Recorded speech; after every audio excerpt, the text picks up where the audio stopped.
வெளிநாடு நிதி உதவி ஒழுங்குமுறை சட்டம் திருத்த சட்டம்னு சொல்லி ஒன்றிய அரசு லோக்சபால ஒரு பில் இன்ட்ரடியூஸ் பண்ணியிருக்காங்க. இப்போ நாடே கொந்தளிச்சிருக்கு. அந்த பில் பிரகாரம் என்னன்னு பார்த்தீங்கன்னா, இந்த வெளிநாட்டிலிருந்து நிதி உதவி பெறும் நிறுவனங்கள், சொசைட்டிஸ் இதெல்லாம் என்னன்னா, இவங்களுடைய லைசன்ஸ் ரினியூ பண்ணாமல் விட்டோம்னா, இல்லை லைசன்ஸ் வந்து அந்த தேதிக்குள்ள அப்ளிகேஷனே போடலன்னா, இல்லை லைசன்ஸ் வந்து அவங்க ரத்து செய்தால், அந்த நிதி உதவி பெற்று கட்டப்பட்ட கட்டிடங்கள், வாங்கப்பட்ட சொத்துக்கள் எல்லாமே அரசுக்கு போய் சேர்ந்துவிடும். அது கூட கால தாமதமே கிடையாது. அந்த லைசன்ஸ் நீங்க வந்து ரினியூ பண்ணலைன்னா, அப்ளிகேஷன் போடலைன்னா, இல்லை ரத்து ஆயிடுச்சுன்னா உடனே அந்த சொத்துக்கள் ஒன்றிய அரசுக்கு அவங்க டெசிக்னேட்டட் அத்தாரிட்டி அப்படின்னு சொல்லி இந்த திருத்த சட்டத்தில் சொல்லியிருக்காங்க. அதாவது அரசியல் கட்சிகளை, அரசியல்வாதிகளை என்ஃபோர்ஸ்மெண்ட் டைரக்டரேட் இடி அப்படின்னு வச்சு மிரட்டிட்டு வந்தாங்க. இப்போ என்ன பண்றாங்கன்னா, புதுசா இந்த திருத்த சட்டத்தில் டெசிக்னேட்டட் அத்தாரிட்டின்னு சொல்லி ஒருத்தரை உருவாக்கி, இப்போ இந்த டெசிக்னேட்டட் அத்தாரிட்டி தான் இப்போ இந்த கிறிஸ்துவர்கள் நடத்தும் இல்லைன்னா சமுதாய தொண்டுகள் செய்யும் நிறுவனங்கள், பெரும்பாலானோர் பார்த்தீங்கன்னா மிஷனரிஸ், கிறிஸ்தவர்கள் மட்டும் இல்லை, இஸ்லாமியர்கள் கூட இந்த தொண்டு நிறுவனங்கள் நடத்தி கொண்டிருக்கிறார்கள். இந்த தொண்டு நிறுவனங்கள் அத்தனையும் கிறிஸ்துவ பள்ளிகள், ஆஸ்பத்திரிகள், எது ஒன்று எடுத்துக்கங்க. இப்போ இனிமேல்ட்டு எந்த ஒரு காரணம் இல்லாமல் அவங்க வந்து லைசன்ஸை கேன்சல் பண்ண முடியும். இன்னைய தேதியில லைசன்ஸ் இல்லாதனால 50 வருடத்திற்கு முன்பு சொத்துக்கள் வாங்கி அதனை வந்து டெவலப் பண்ணி, இல்லை ஹாஸ்பிட்டலை கட்டி, இல்லை கல்வி அங்கே வந்து கல்வி நிறுவனங்கள் நடத்தப்பட்டு, பள்ளிகள் நடத்தப்பட்டிருந்தாலும் அவங்களுக்கு அது கவலை இல்லை. உடனடியாக அந்த சொத்து அவர்களுக்கு போய் சேர்ந்துவிடும். இது வந்து ஒரு கொடூரமான சட்டம், கொடூரமான சட்டம். இந்த சட்டத்தை கேள்விப்பட்டிருக்க மாட்டீங்க. துப்பாக்கி முனையில வீட்டுக்குள்ள வந்து கொள்ளடிச்சிட்டு போறீங்க, அந்த மாதிரி தான் கொள்ளடிச்சிட்டு போற எந்த அளவில் இருக்குமோ அதே போலதான் இந்த சட்டத்தை நிறைவேற்றினால் இன்று வந்து தொண்டு நிறுவனங்கள், கிறிஸ்துவ, அதுவும் முக்கியமா பார்த்தீங்கன்னா கிறிஸ்துவ தொண்டு நிறுவனங்கள், பள்ளிகள், கல்லூரிகள், ஆஸ்பத்திரிகள், ஆர்ஃபனேஜஸ், அதே போல அந்த சைல்டு வெல்ஃபேர் சம்பந்தப்பட்ட நிறுவனங்கள் எல்லாமே அரசுக்கு போய் சேரும்படியாக இப்படி ஒரு சட்டம் கொண்டு வருகிறார்கள். வெஸ்டிங் அப்படின்ற ஒரு வேர்டை யூஸ் பண்றாங்க. அதே போல டீம்டு சீசேஷன், அதாவது உங்களுடைய லைசன்ஸை ரினியூ பண்ணலன்னா டீம்டு சீசேஷன். அதே போல அந்த லைசன்ஸ் ரினியூ பண்ணலன்னா சொத்துக்கள் உடனடியாக அடுத்த நொடியே அரசுக்கு போய் சேரும். இது கூட நீங்க வந்து பார்த்திருப்பீங்க, த லேண்ட் அக்விசிஷன் ஆக்ட், நிலம் வந்து கையாடல், அந்த நிலம் கைப்பற்ற சட்டம், நிலத்தை வந்து எடுக்கிற சட்டம். அந்த சட்டத்தில் கூட உங்களுக்கு natural principles of natural justice follow பண்ணுவாங்க. உங்களுக்கு டைம் கொடுப்பாங்க, உங்களை கேட்பாங்க, அதிகாரி கிட்ட நீங்க முறையிடலாம், மேல் அதிகாரிக்கு போகலாம். ஆனா இங்க அப்படி கிடையவே கிடையாது. இதெல்லாம் எதுக்கு பாஜக வந்து இப்படி ஒரு சட்டம் கொண்டு வரார்கள்? கொடூர சட்டம், கொடூரமான சட்டம். ஏற்கனவே இஸ்லாமியர் நண்பர்களுக்கு வக்ஃப் சட்டத்தில் திருத்தம் கொண்டு வந்து அவர்களை சொத்துக்களை அடித்து பிடுங்கினார்கள். இப்பொழுது என்னன்னு பார்த்தீங்கன்னா, இது வந்து கிறிஸ்தவர்கள் அவர்களுடைய தொண்டு நிறுவனங்களுடைய சொத்துக்களை அவங்க அடித்து பிடுங்க காரணம் என்னன்னா ஏழைகள் பயன்பெறக்கூடாது. இப்போ நீங்க பாத்தீங்கன்னா இந்த கிறிஸ்துவர்கள் நடத்திய இந்த தொண்டு நிறுவனங்கள்ல நிறைய பேர் பயனடைந்தவர்கள் கிறிஸ்துவர்கள் மட்டுமில்ல. இந்த தொண்டு நிறுவனங்கள் இந்து, கிறிஸ்து, முஸ்லிம் என்று பார்ப்பதே கிடையாது. உங்க வீட்டில் யாரோ நீங்க பாத்தீங்கன்னா உங்க பிள்ளைகள் யாரோ ஒருத்தர் ஒரு மிஷினரி ரன் பண்ண ஒரு ஸ்கூல்ல படிச்சிருப்பாங்க. இந்தியாவிலே பார்த்தீங்கன்னா 75 ஆண்டுகளாக அதுவும் இந்த கல்வியில கல்லூரிகள்லாம் அதிகமாக பங்கேற்று மக்களை வந்து ஒரு நிலைமையில கொண்டு வந்தவர்களோட கிறிஸ்துவர்களுக்கு ஒரு பங்கு உண்டு. இப்பொழுது இவர்கள் வந்து என்ன காரணம் சொல்கிறார்கள்? இந்த statement of objects and reason பார்த்தீங்கன்னா நேஷனல் செக்யூரிட்டி எல்லாமே உங்களுக்கு தெரியும். எப்படி அவங்க சொல்லுவாங்க, ஒருத்தரை வந்து பிடிக்கலன்னா ஆன்டி நேஷனல்ன்றாங்க. இது என்னங்க நேஷனல் செக்யூரிட்டி? ஒரு ஸ்கூலை ரன் பண்ணுறதுலையோ ஒரு ஹாஸ்பிட்டல் ரன் பண்ணுறதுலையோ இல்லை வந்து ஒரு காலேஜ் ரன் பண்ணுறதுலையோ இல்லை ஒரு ஆர்ஃபனேஜஸ் அனாதை இல்லங்கள், வயதானவர்களுக்கு அனாதை இல்லங்கள், அதே போல தகப்பனார் உங்க தாயார் இல்லாதவர்களுக்கு ஆதரவற்றவர்களுக்கு அந்த பிள்ளைகளுக்கு நடத்தும் அனாதை இல்லங்கள். இந்த இல்லங்கள் அத்தனையும் இப்ப நீங்க எடுத்துக்கங்க, தமிழ்நாடு எடுத்துக்கங்க, நீங்க பாத்தீங்கன்னா எவ்வளோ இந்த ட்ரைபல்ஸ் இருக்காங்க. அந்த இடத்துல எல்லாம் கிறிஸ்டியன் மிஷனரிஸ், நீல்கிரிஸ்ல எடுத்துக்கிட்டீங்கன்னா ஒரு எக்ஸாம்பிள் சொல்லலாம். அங்க மிஷனரி ரன் பண்ணிட்டு அந்த பழங்குடியினர் அந்த சமுதாயத்தை சார்ந்தவர்களுக்கு எவ்வளோ உதவிகள் செய்து வருகிறார்கள். ஸோ இது போன்ற இந்த தொண்டு நிறுவனங்களை இன்னைக்கு என்ன சொல்றாங்கன்னா தேசிய நலன் கருதி, நேஷனல் செக்யூரிட்டி, தேசிய பாதுகாப்பு நலன் கருதி இந்த சட்டத்தை கொண்டு வராங்களாம்.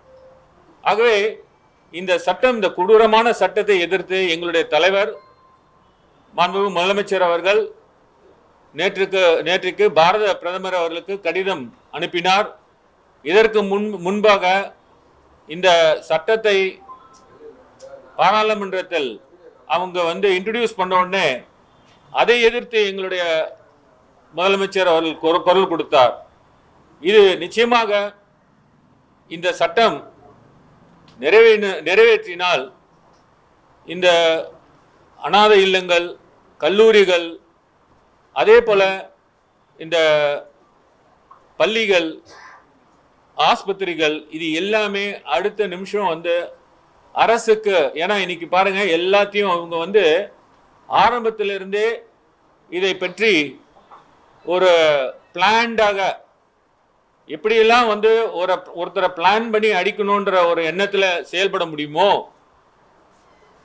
2014 இருந்து திரு மோடி அவர்கள் ஆட்சிக்கு வந்தவுடன் முதல்ல சட்ட திருத்தம் என்று சொல்லி 2020 ஒரு திருத்தங்கள்லாம் கொண்டு வந்தாங்க.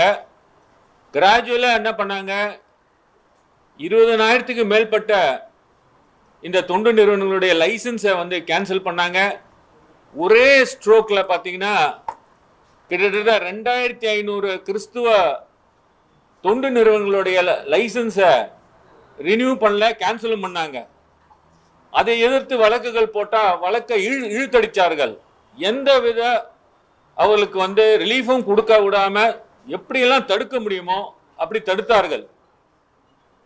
இந்த ஒரு ஸ்டெப் பை ஸ்டெப்பாக அவர்கள் இதை பிளான் பண்ணி இன்னைக்கு என்ன சொல்றாங்கன்னா, இந்த சட்டத்தின் மூலமாக யார் யாருக்கு லைசன்ஸ் இல்லையோ அவங்க சொத்துக்கள் இந்த சட்டம் நிறைவேறின அடுத்த நிமிஷமே, அடுத்த நொடியே ஒன்றிய அரசுக்கு இந்த சொத்துக்கள் போய் சேர்ந்து விடும். இது எதை காட்டுதுன்னா, இன்னைக்கு வந்து கிறிஸ்துவ தொண்டு நிறுவனங்கள் நாளைக்கு கிறிஸ்துவர்களுடைய சொத்துக்களை எடுக்கக்கூடிய அளவுக்கு இவர்கள் செல்வார்கள் என்பது போல்தான், அதே போல இஸ்லாமியர்களுடைய சொத்துக்களை எடுக்க எங்களால் முடியும் என்ற அளவிற்கு இவர்கள் வந்து இந்த நாட்டில் எப்படியெல்லாம் ஒரு பிரிவினைவாதம் உண்டாக்க முடியும், எப்படியெல்லாம் வந்து சொத்துக்களை கொள்ளையடிக்க முடியும், மற்றவர்களிடமிருந்து சொத்துக்களை கொள்ளடிக்க முடியும், அவர்களால் செய்ய முடியாத விஷயங்களை தொண்டு நிறுவனங்கள் செய்து கொண்டிருப்பதை 50 ஆண்டு காலத்துக்கு மேல இந்தியா விடுதலை அடைந்த பின்பு அரசியலமைப்பு சட்டம் வந்த பிறகு இந்த தொண்டு நிறுவனங்கள் எல்லாம் இவ்வளவு வருடமாக பாதுகாத்து, அதாவது ஒரு அரசுக்கு உறுதுணையாக இருந்து, அரசால் எல்லாவற்றையும் செய்ய முடியாது, அரசுக்கு உறுதுணையாக இருந்து கொண்டு அவர்கள் செய்து வந்திருக்கிறார்கள். அப்படி இருக்கும்பொழுது என்ன தவறு நீங்கள் பார்த்தீர்கள்? என்ன நேஷனல் செக்யூரிட்டி அளவிற்கு என்ன தீவிரவாதத்தை நீங்கள் இந்த தொண்டு நிறுவனத்தில் பார்த்திருக்க முடியும்? ஒரு பாதிரியார், ஒரு கிறிஸ்துவ சமுதாயத்தினர் நடத்தக்கூடிய அந்த ஒரு தொண்டு நிறுவனத்தை எப்படி நீங்கள் நேஷனல் செக்யூரிட்டியின் பிரகாரம் தான் இந்த சட்டத்தை திருத்த சட்டத்தை கொண்டு வர முடியும் என்று அவர்கள் இது போன்ற ஒரு திருத்த சட்டத்தை கொண்டு வர முடியும்? ஆகவே அவருடைய எண்ணம் எல்லாம் என்னன்னா, இந்த சொத்தை எடுத்து நீங்க பாருங்க, இந்த ஆக்ட்ல இந்த அமெண்ட்மெண்ட் பில் என்ன சொல்றாங்கன்னா, அதாவது அவங்க எடுப்பாங்களாம் சொத்தை எடுத்துட்டு யாரு கொண்டா மாத்தி கொடுப்பாங்களாம், விலையில சேல் ஆக்ஷன் கொண்டு வரலாமா? ஸோ அந்த ஆக்ஷன் முடிஞ்சிச்சுன்னா அந்த சொத்தை பத்தி நீங்க எதுவுமே கேட்க முடியாதா? உங்களுக்கு தெரியும், இந்திய அரசு சொத்துக்கள்லாம் இன்னைக்கு யாருக்கு போயிட்டு இருக்கு? இந்தியாவில் 2-3 பணக்காரர்களுக்கு தான் போய் கொண்டிருக்கிறது. இந்த சொத்துக்கள் எங்க போகிறது என்று தெரியவில்லை. இது இன்னைக்கு எலெக்ஷன்னால அவங்க பாராளுமன்றத்தில் அதை மூவ் பண்ணல, டிஸ்கஷன் எடுக்கல. இது மறுபடியும் 16, 17, 18 ஒரு ஸ்பெஷல் செஷன் அப்படின்னு சொல்லி 2ஆம் தேதி ஒத்திவைப்பு, பாராளுமன்றத்தை ஒத்தி வச்சிருக்காங்க. 16, 17, 18 கொண்டு வரலனாலும் அந்த பில் இன்ட்ரோடியூஸ் பண்ணதுனால எப்போ வேணா கொண்டு வரலாம். ஆகவே இது பாஜகவுடைய உண்மை முகம். இப்படியெல்லாம் இந்த நாட்டை பிளவுபடுத்தி, மக்களை கொடுமைப்படுத்தி, இதனால எவ்வளவு பேர் பாதிக்கப்பட போகிறார்கள். இதில் நிச்சயமாக கிறிஸ்துவர்கள், அதுவும் தவக்காலம், இப்ப நடக்கிறது தவக்காலம். 40 நாட்களாக கிறிஸ்துவர்கள், நாளைக்கு பாத்தீங்கன்னா ஈஸ்டர் சண்டே, நேற்றுக்கு பாத்தீங்கன்னா குட் ஃப்ரைடே, இறைவன் அவர் இறந்த நாள்.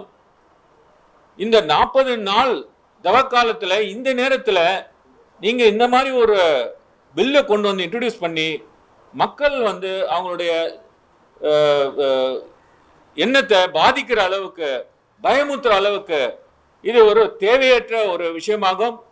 எங்கள் தலைவர் நேற்றுக்கு இந்த திருத்த மசோதாவை வாபஸ் பெற வேண்டும் அப்படின்னு சொல்லி கிளியரா சொல்லியிருக்காங்க. நிச்சயமாக திராவிட முன்னேற்ற கழகம் இந்த மசோதாவை பாராளுமன்றத்தில் எப்படியெல்லாம் அதை எதிர்த்து செயல்பட வேண்டுமா, எங்கள் தலைவரின் அறிவுறுத்தலின் பேரில் நிச்சயமாக பாராளுமன்றத்தில் எங்களுடைய குரல் ஒலிக்கும். சிறுபான்மையருக்கு பாதுகாவலாக இருக்கின்ற எங்களுடைய தலைவர் எப்பொழுதுமே இந்த சட்டத்தை நிறைவேற அனுமதிக்க மாட்டார்.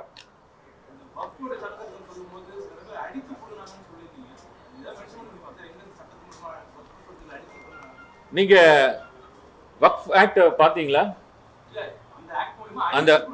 அதுதான் அடித்து புடுங்கிறது. என்னன்னா, பாராளுமன்றத்தில் சட்டத்தை ஏற்றி அடித்து புடுங்கி விட்டார்கள். அதுதாங்க, அப்படிதாங்க பாராளுமன்றத்தில் ஒரு சட்டத்தை இப்ப இது என்ன அடித்து புடுங்கிறது தவிர வேற என்ன இருக்கு சொல்லுங்க?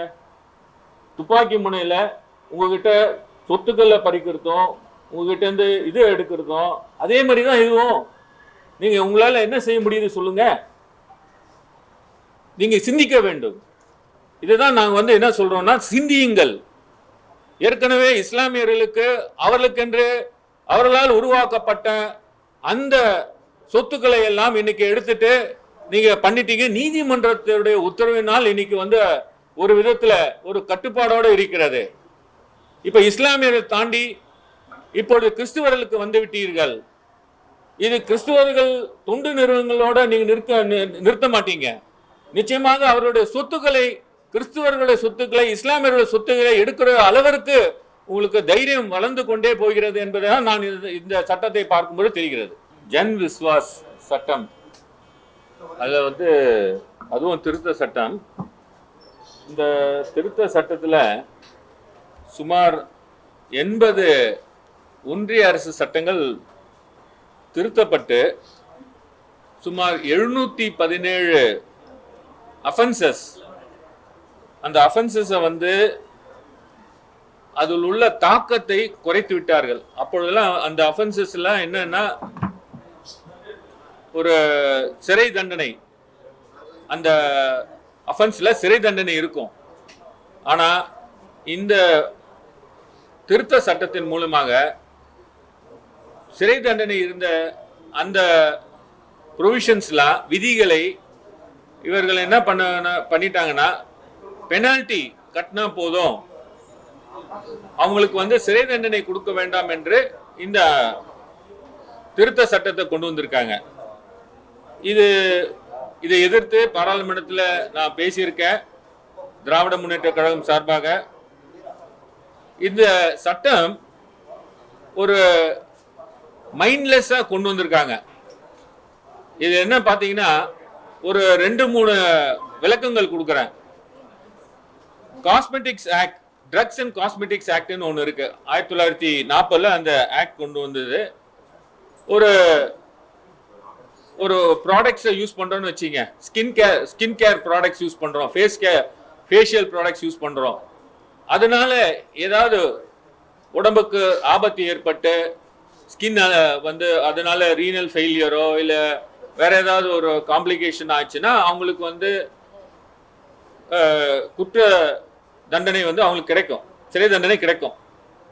ஒரு குற்றவியல் சட்டமா இதுவா எடுத்து கிரிமினல் ஆக்டா அதை பாவித்து அவங்க மேல வந்து நடவடிக்கை எடுக்கப்பட்டு அவங்களுக்கு சிறை தண்டனை கிடைக்கும். ஆனா இப்போ வந்து இவங்க என்ன பண்ணியிருக்காங்கன்னா, நீங்க ஒரு பெனால்டி, அதுவும் யாரு, அரசு அதிகாரிகள் வந்து ஒரு பெனால்டி சொல்லுவாங்க, அந்த பெனால்ட்டியை வந்து கட்டிட்டீங்கன்னா நீங்க வந்து இந்த சிறை தண்டனைலாம் அனுபவிக்க வேண்டியதில்லை. இது வந்து இந்த ட்ரக்ஸ் அண்ட் காஸ்மெட்டிக்ஸ் ஆக்ட்ல நான் சொன்னேன். அதே போல இந்த food safety and standards act, அதே போல எலக்ட்ரிசிட்டி ஆக்ட், நீங்க எலக்ட்ரிசிட்டியை திருடினா அது வந்து சிறை தண்டனை தேவையில்லை. அதே போல ரியல் எஸ்டேட் ரெகுலேஷன் ஆக்ட், இந்த பில்டர் பணத்தை வாங்கிட்டு கட்டணம் கட்டி ஒப்படைக்காம இழுத்தடிச்சு அதுக்கு நீதிமன்றம் உத்தரவு போட்டா கம்ப்ளை பண்ணலன்னா சிறை தண்டனை இருக்கும். அது வந்து அவங்க வந்து இப்ப சிறை தண்டனை தேவையில்லைன்னு சொல்றாங்க. அதே போல ஒரு ரயில்வே கம்பார்ட்மெண்ட்ல குடித்து விட்டு மிஸ்பிஹேவ் பண்ணா பெண்கள் இருக்கும் கம்பார்ட்மெண்ட்ல, இது கூட அவங்க என்ன பண்றாங்கன்னா ஒரு பெனால்ட்டியை வசூல் பண்ணி நீங்க வந்து வாக் அவுட் பண்ணிட்டு போயிட்டே இருக்கலாம். ஸோ இது போன்ற ஒரு மைண்ட்லெஸ்ஸா இவங்க வந்து அமெண்ட்மெண்ட் கொண்டு வந்திருக்காங்க. இது கிட்டத்தட்ட 717 அஃபென்சஸை வந்து 80 சட்டங்கள்ல வந்து அதோடைய தண்டனை சாராம்சத்தை வந்து எடுத்து விட்டுட்டு அதுக்கு பதிலாக பெனால்ட்டி. ஸோ ஒரு நேஷனல் ஹைவே இருக்குன்னு வச்சுங்க, நேஷனல் ஹைவேல யாராவது போய் வண்டியை நிறுத்தி தகராறு பண்ணாங்கன்னா உடனே அவங்க மேல கிரிமினல் நடவடிக்கை எடுக்கப்பட்டு சிறை தண்டனை கொடுக்கலாம். இப்போ நீங்க நேரா வண்டியை நிறுத்தி அந்த நேஷனல் ஹைவே பிளாக் பண்ணலாம், பெனால்ட்டி மட்டும் பணத்தை கட்டிட்டு போயிட்டே இருக்கலாம். இது போன்ற நிறைய சட்டங்களை வந்து புரிதல் இல்லாமலே அவர்கள் வந்து அதை திருத்தம் செய்திருக்கிறார்கள். இதை எதிர்த்து நாடாளுமன்றத்தில் குரல் கொடுத்தோம். நன்றி, வணக்கம்.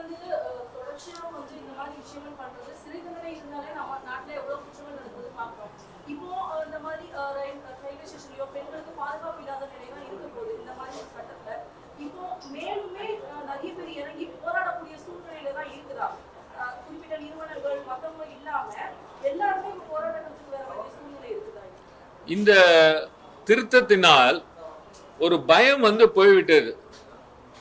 பெனால்ட்டி கட்டிட்டு நீங்க பாட்டு தப்பிச்சுட்டு போகலாம். இப்போ இனிமேல்ட்டு நீங்க சொல்ற மாதிரி தான் இப்போ நடக்கும் போல இருக்கிறது. ஆகவே வந்து இந்த சட்டத்தை வந்து இது வந்து ஒரு அதிரடியாக செலக்ட் கமிட்டிலாம் அனுப்புனாங்க. பட் இருந்தாலும் அவர்கள் வந்து இதை பற்றி நல்லா யோசித்து, இந்த நான் சொன்ன இந்த 2-3 ஒரு எக்ஸாம்பிள் கொடுத்தேன், இது போன்ற ஒரு இடத்துல வந்து பெனால்ட்டி வந்து அப்ளை பண்றது சரியாக இருக்காது. இது எல்லாமே யாருக்கு யூஸ்ஃபுல்லா இருக்கும்னா கார்பரேட் அவங்களுக்கு தான் யூஸ்ஃபுல்லாக இருக்கும். அவங்களுக்கு எந்த டீக்ரிமினலைஸ், எந்த ஒரு சட்டத்தில் வந்து இந்த சிறை தண்டனை, கிரிமினல் குற்றங்கள் அதெல்லாம் இருக்குதோ அதெல்லாம் எடுத்து விட்டுட்டாங்க. அவங்க பாட்டுட்டு வந்துட்டு பணத்தை கட்டிட்டு ஒயிட் கலராக அப்படி போயிட்டே இருக்கலாம். நன்றி, வணக்கம்.